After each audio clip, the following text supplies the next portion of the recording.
我的名字叫谢千羽，今年8岁，我在新园补习中心学习 coding。今天我要分享一个有趣的故事。有一天，小 B 去送外卖，他去拿外卖时，看见小 boss， 他和小 boss 一起去送外卖。到了目的地，原来订购的地方是新园补习中心。他去按门铃，出来的是叶老师。然后小 boss 拿外卖给叶老师，叶老师说谢谢。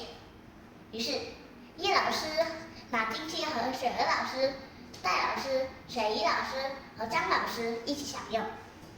于是他拿到23令吉，今天订的送来外卖喽。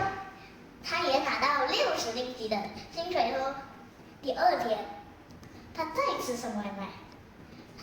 他去拿外卖时，没有看见小 boss， 因为昨天回去的时候，他没有看好小 boss 做好了没有，直接走了，害得小 boss 跌下去，左脚和右手受伤了。现在小 boss 在医院里住院，现在小 boss 家里只剩下小 P 和小 V。后来小 boss 因为太久没睁眼，害得小 boss 需要动眼睛手术，手术不成功，小 boss 死了。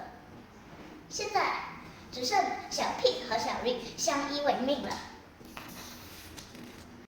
我的故事到此为止，谢谢你们聆听，我们有缘再见，拜拜。